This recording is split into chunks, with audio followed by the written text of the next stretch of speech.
turagushimye turaguhimbaje uri Imana ishobora byose urera kandi urakiranuka Mana ishobora byose nyemera akanya nk'aka ngaka tugiye kumva ijambo ryawe Uiteka we akanya nk'aka ngaka Mana utugenderere uduhe kumva uduhe kumvira ijambo ryawe dahe Mana yo mwijuru ni umutsima utera imbaraga dahe ijambo ryawe nitabaza muri kirenge byacu ijambo ryawe rirera kandi rireza rirahindura Mana yo Uiteka we ugira neza buri wese umuhe kumva no kumvira dore Mana ngumvishe kandi akumvira uwazarya ibyiza byo mu gihugu ariko data wanza akagoma uwinkota y'Uwiteka izamurya Uwiteka we gira neza rero umugaragu wawe dore agiye guhaguruka Uwiteka we umushingisha ibirenge Uwiteka we umukoreshe Uwiteka we umurenga n'umukingira umurinde gukuraho umurinde kongera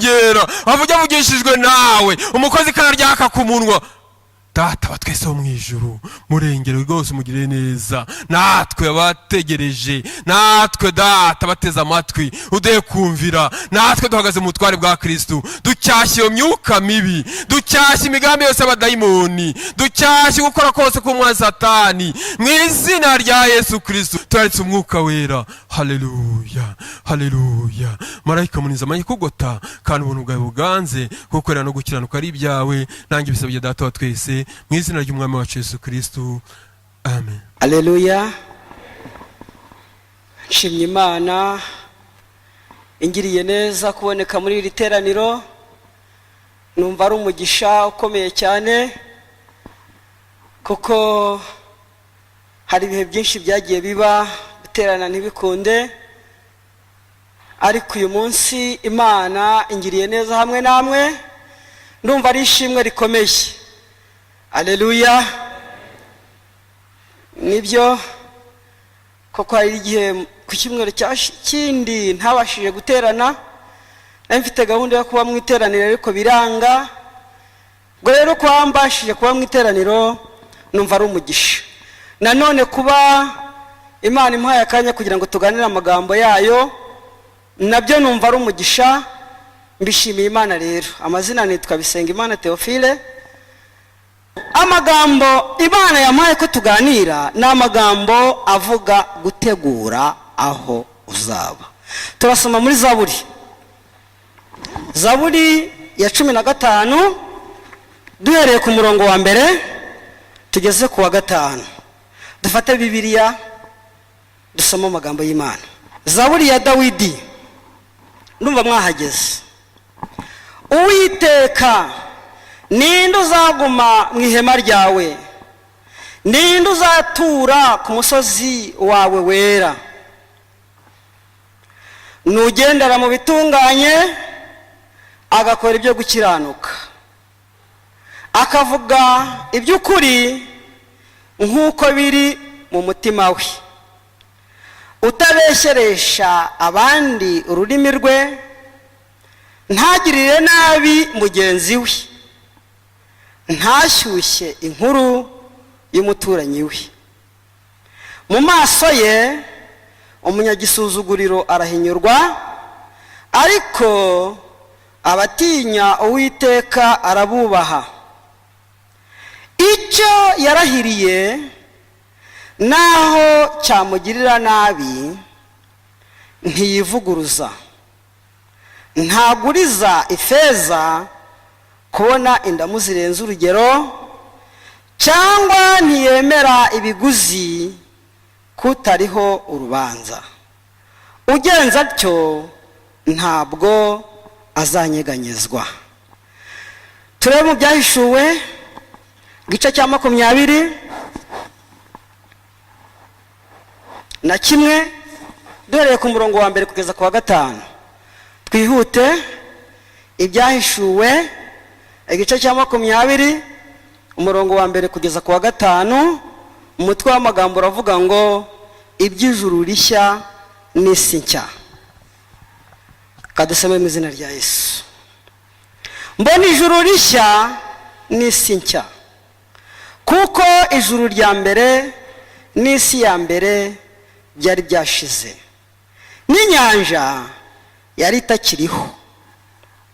Mbona ururembo rwera Yerusalemu nshya rumanuka ruva mu ijuru ku Mana, rwiteguwe nk'uko umugeni arimbishirizwa umugabo we. Numva ijwi rirenga rivuye kuri ya ntebe rivuga riti, dore ihema ry'Imana riri hamwe n'abantu kandi izaturana nabo, nabo bazaba abantu bayo, kandi Imana ubwayo izabana nabo ibe Imana yabo. Izahanagura amarira yose ku maso yabo, kandi urupfu ntiruzabaho ukundi, kandi umuborogo cyangwa gutaka cyangwa kuribwa ntibizabaho ukundi, kuko ibya mbere bishize. Yesu abaho umugisha. Ndagira ngo tuganire amagambo y'Imana, dusangirire ku meza amwe. Nk'uko nababwiye, intego mfite niyo gutegura aho uzaba. Haleluya. Ntabwo icyigisho mfite ari icyo kugaragaza aho abantu bapfuye bajya, ahubwo ni ugutegura aho uzaba. Kandi nanjye nicyo kindaje ishinga. Haleluya.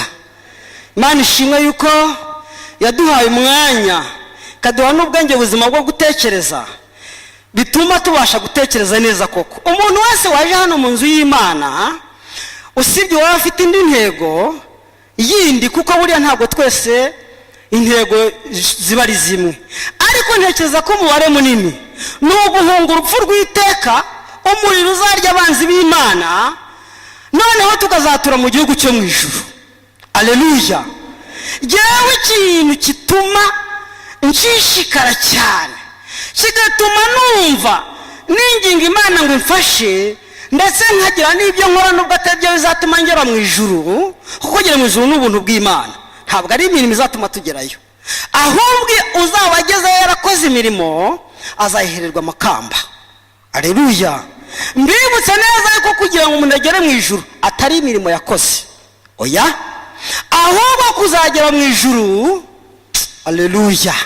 Rimbo 105 ngo ni ubuntu bw'Imana butangaje bwankuyeho imigozi. Ibyo ni ubuntu bw'Imana. Noneho rero icyo cyifuzo dufite cyo kujya mu ijuru no gucika igihano cy'abanyabyaha, njyewe mu bintu byatumye mpaguruka ngo nkizwe ni ugutinya kurimbuka. Iby'ubugingo nabyo narabitekerezaga mu ijuru, yewe na n'ubu igituma niruka cyane, igituma nshyiramo imbaraga gukumbura ijuru bimbaho, no gutekereza ibyiza bizaba mu ijuru. Icyo ni kimwe tuyishyira ku ruhande rumwe cyo gukumbura ijuru no kuzabana n'Imana, ariko ikijyaniranye no kurimbuka nicyo gituma niruka cyane. Wenda hari simbizi ubwo ni iki, kuko mbikuriza no mu gukizwa kwanjye. Ngi cyatumye nyizwa nuko nabonye kuzimu, cyakora sinagezeyo, hantera ubwoba. N'ubu iyo mbitekereje numva nshimye Imana, nubwo nkiri ku rugamba ntaranesha, ariko numva Imana izaneshereza. Noneho rero gutegura aho uzaba nicyo cyigisha Imana yampaye, kuko nutaba mu mahema y'Imana, uko twasinye amagambo y'Imana, wenda duhereye kuri ayo mu byahishuwe, niyerekwa nihishurirwa nk'uko ari ibyahishuwe. Yohana yabonye Imana imanura ihema ryayo. Haleluya. Imanura aho abantu bayo bazabana nayo, kuko bazabana ubudatandukana. Haleluya. Imwereka uburyo Imana izaba Imana yabo, bakaba abahungu n'abakobwa bayo, noneho bakabaho ibintu byose bibabaza n'ibitera ubwoba nta bikibaho. Hari indirimbo iri mu ndirimbo z'agakiza ivuga ngo hari igihugu cyiza cyane ngo abera tuzabamo, ngo abantu baho ntibatinya bombe atomike, ni ibintu byinshi. Noneho Yohana yereka ibyo bintu, agaragaza uburyo abantu bazaba aho ngaho batazikanga bombe atomike. noneho rero icyo gihugu cyo mu ijuru ni igihugu abantu bazabamo nkaho hakunda umuntu ashobora kuvuga ati ndarara ntakinze, nta nyamaswa iza, nta kibazo mfite. buriya impamvu dukinga inzugi z'iwacu, impamvu ya mbere ni ukwanga ko abajura baza bagahita binjira mu nzu utabumvise, kuko abajura bo kubakingira birakomeye. ariko uvuga uti nakora ku rugi ndakora kuri telefone nanjye mpamagare. impamvu z'inzugi z'iwacu, impamvu ya mbere ni abasambo, kugira ngo nibaza umenye uko ubigenza. impamvu ya kabiri ni iy'inyamaswa. imbwa ishobora kwinjira mu nzu ikarya umwana aharyamye, sibyo? ariko yohana yeretswe igihugu, yerekwa noneho ihema, nk'uko wabyita urusengero. ukura urusengero rwacu rugoswe n'izi nkuta na biriya birahuri. icyo kintu rero Imana yagiteguye kera cyane abantu, abana bayo bazaba, aleluya, batikanga indwara. impamvu ni iki? ni uko hano mu isi nta buturo bwacu buhari, nta kintu ushobora gukora kugira ngo wumve uguwe hano neza mu isi. niyo mpamvu Imana, aleluya, yateguye umurwa, noneho irangije ifata amahema kuri abantu bajya mu bukwe, kuri abantu bakoresha ibirori bagashinga amahema. umuntu utari imbere muri yo buriya na resebusiyo ntibimureba. icyo nshatse kuvuga ni iki? ni uko iyo ubukwe bubaye hakaba harimo abantu barimo imbere barakirwa, abari inyuma y'amahema ntaho baba bahuriye nabwo. Imana rero yateguye ahantu abahungu n'abakobwa bayo bazaba batikanga umubu, batikanga abajura, batikanga abicanyi. ubu hari abantu barara n'imihobo impande yabo. Imana yateguyeho ubwoko bwayo buzaba, haleluya, abahungu n'abakobwa bayo aho bazaba batikanga ikibi. noneho rero mpite ngaruka muri ya magambo twasomye muri Zaburi. ni umukozi w'Imana, ni umwami Dawidi wari n'umuhanuzi. buriya Dawidi yari umwami kimwe, icya kabiri akaba umuhanuzi, aleluya. buriya Dawidi ni umwami utandukanye n'abandi bami bose, kuko abandi bami babaga ari abami gusa, ariko hakaba hariho n'abahanuzi bari hafi aho ngaho kubabwira ibyo Uwiteka yavuze.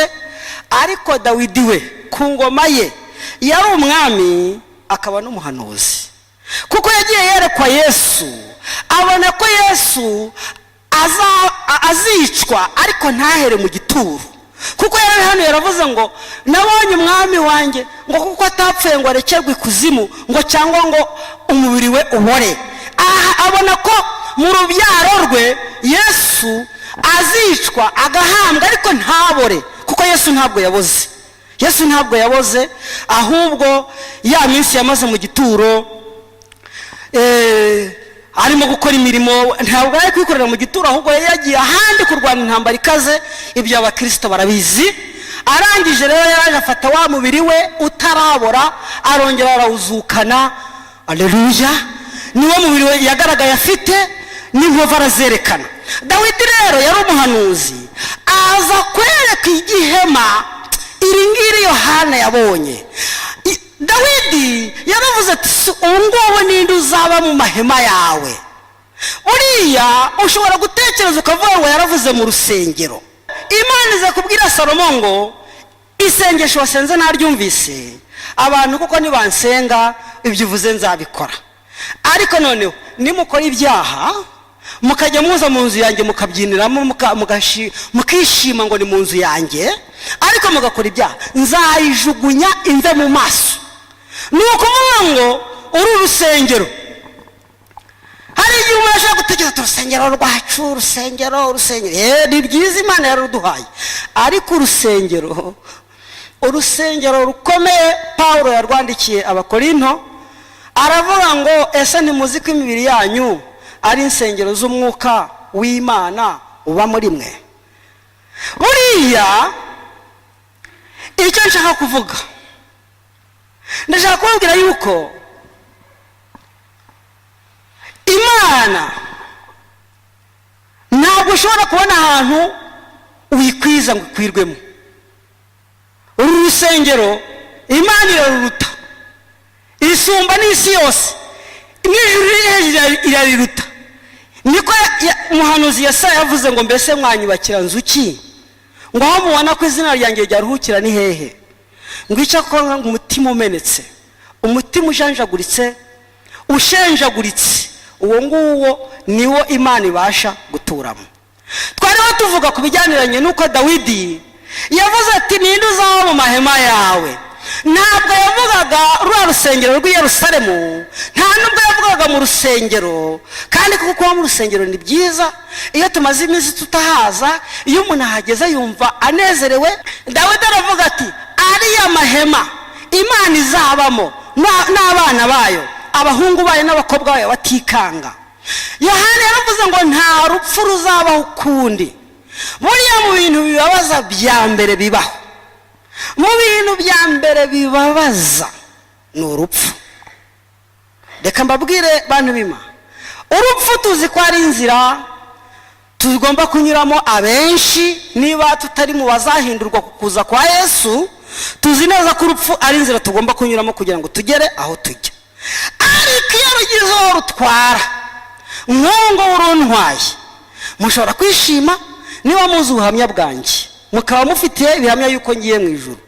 Yohana ngo asanga mwomurwa aho ngaho muri iryo hema ry'Imana nta rupfu, iby'imibabaro no kuribwa no gutaka ngo ntabwo abantu bazabyongera ukundi. Noneho aho ngaho niho Dawidi yabonye arabisobanukirwa, kuko ari ukuba mu mahema y'i Yerusalemu yagombaga no kujya abamo buri munsi, kuko si umwami se igihe atari mu ntambara yajyamo. Ahubwo yagize iyerekwa, abona umurwa, abona igihugu abera bazabamo, yifuza kuzakibamo. Niyo mpamvu yavuze ngo ninde uzaba mu mahema yawe Mana. Niryo rya hema twasomye. Noneho mu yandi magambo Dawidi yakumburaga ibihe byiza by'umwuka. Haleluya. Yakumburaga ibihe byiza bya bindi umuntu abamo akumva ijuru yarigezemo. Kandi reka mbabwire, abapantekote babasha kubyumva. Hari igihe ugeramo kubw'ibihe urimo utihanzemo, ahubwo Imana yabiguhaye ukumva ijuru usa n'uwarigezemo. Dawidi rero hari ubwo yageraga muri uwo munezero, noneho agatekereza igihugu cyo mu ijuru, akibuka agakumbuzwa icyo gihugu, bituma agikumbura. Aravuga ngo ariko ninde uzahaba, ninde uzaba mu mahema yawe? Amanuka hepfo agenda avuga abazabamo.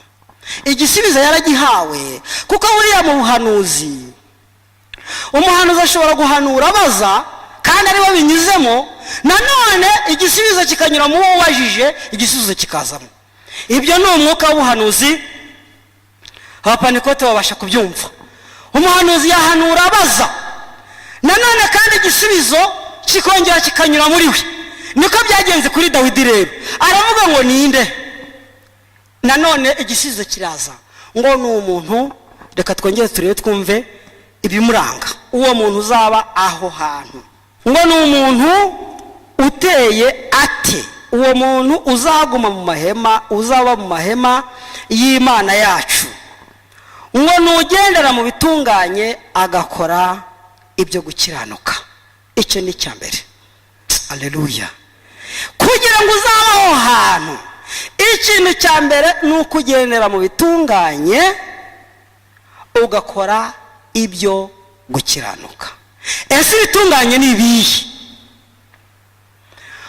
Ubu twese dufite ubwenge Imana yaduhaye, usibye no kuba umuntu bavuga ngo arakijijwe. N'udakijijwe akavuga ngo nubwo ntari umurokore nk'uko babivuga, ariko ndumva ntazasinda, ndabona gusinda ari ibintu bibi.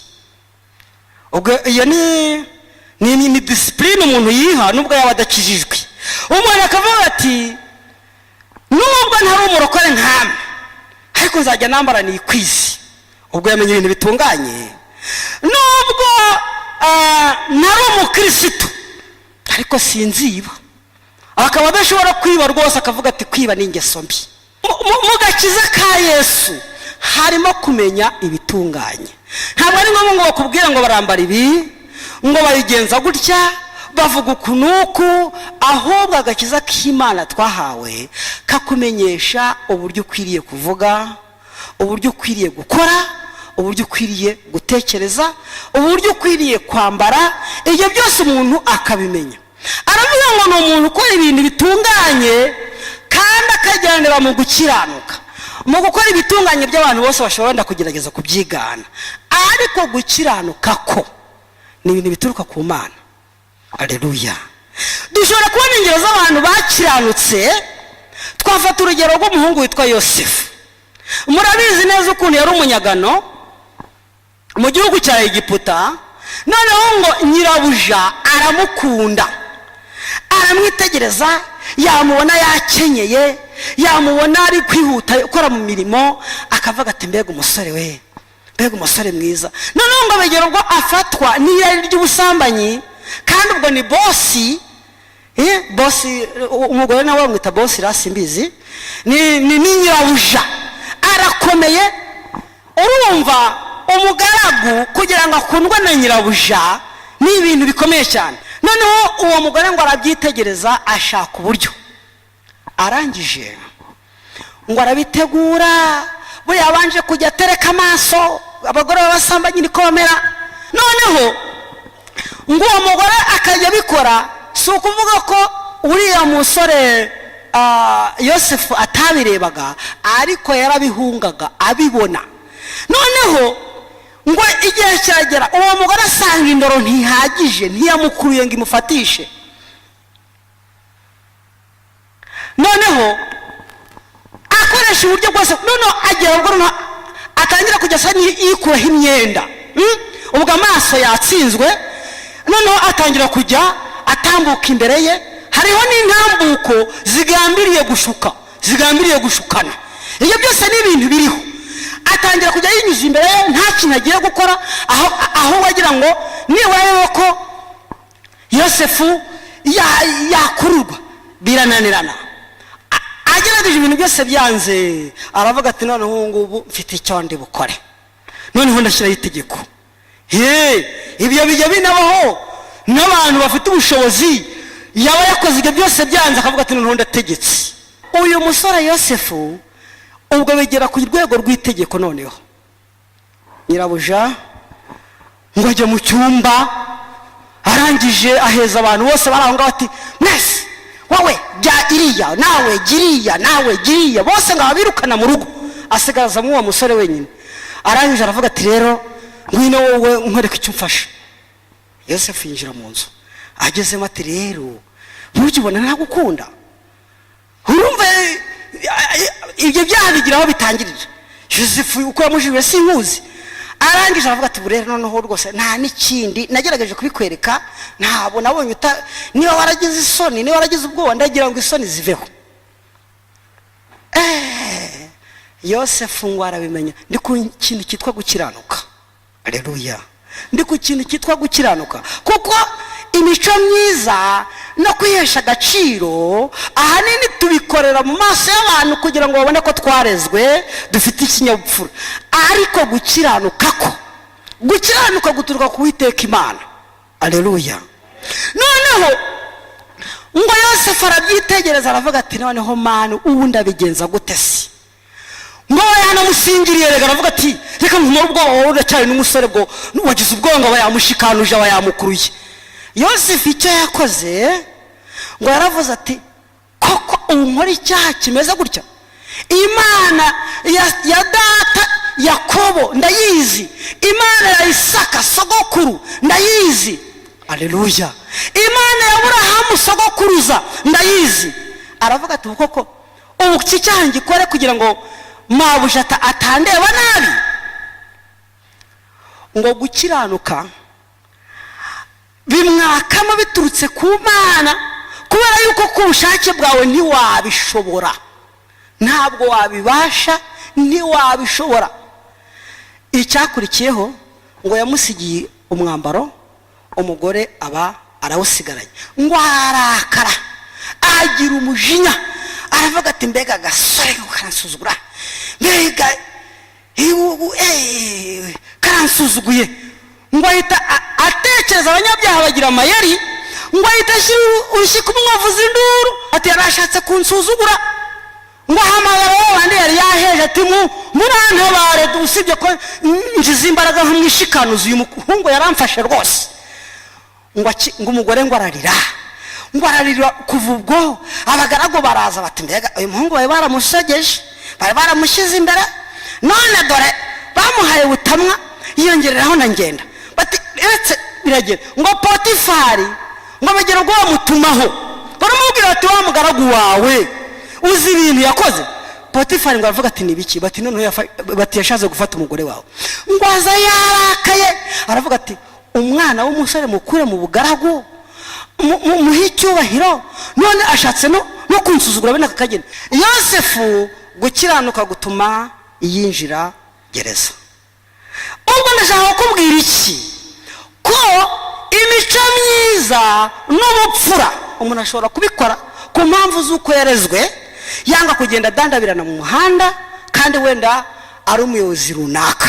ijambo ry'Imana riratubwiye ngo abazaba muri wa mahema ni abantu bakunda kugendera mu byo gukiranuka, kugenda mu bitunganye ni kimwe, ariko bakaba bafite gukiranuka. ikindi ngo bakaba atari abantu babeshyeresha ururimi rwabo kubeshyera abandi. iki ngiki cyo kiriho. dufite ingero nyinshi, uwo ni uwakiranutse. noneho rero hari abandi gukiranuka bo byananiye, ntabwo umuntu yabarondora, ni benshi.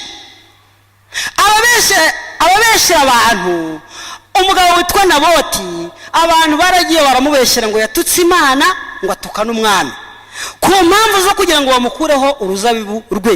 abagabo ngo baraza baramushinja bati twarakwiyumviye, ngo bamutera amabuye arapfa. aba ni abantu babeshyera abandi ku mpamvu runaka. aba bantu ngo ntibazaba mu iryo hema ry'Imana. abantu babeshyera abandi ngo bashyushye inkuru z'abaturanyi babo. aba bantu rero bagenda bavuga amagambo, bakagenda bavuga ibintu bakongeraho n'ibindi, ntabwo bazaba mu mahema y'Imana. Imana itugirire neza. twasomye hepfo haravuga ngo ahubwo bari abantu bo bakomeje ibyo gukiranuka bakagendera Imana batunganye. ikintu cya mbere, bazaba mu mahema, ariko bataraba mu mahema ngo bazaba ku musozi wera w'Imana. Haleluya. gukiranuka byarakunaniye, wakwikubita imbere y'Imana ikakubabarira. turumva dushaka gusenga Imana.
Mure, ugari biruhanya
tugeze ku musozo wawo turawuzamutse umusozi muremure ugari biruhanya rwose bwo gusenga ni mugufi cyane dore tugeze ku musozo wawo turawuzamutse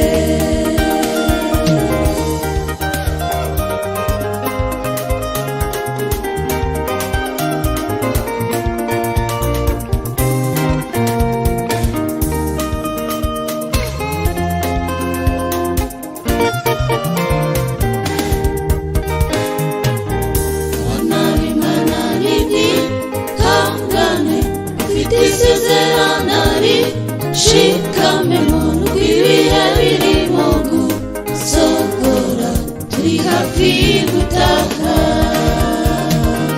abana b'Imana nimwihangane ufite isezerano shikame muntu rw'ibihe birimo gusogora turi hafi gutaha uwo musozi muremure ugari biruhanya rwose bwo gusenga ni mugufi cyane dore tugeze ku musozo wawo turawuzamutse uwo musozi muremure ugari biruhanya rwose bwo gusenga ni mugufi cyane dore tugeze ku musozo wawo turawuzamutse uwo musozi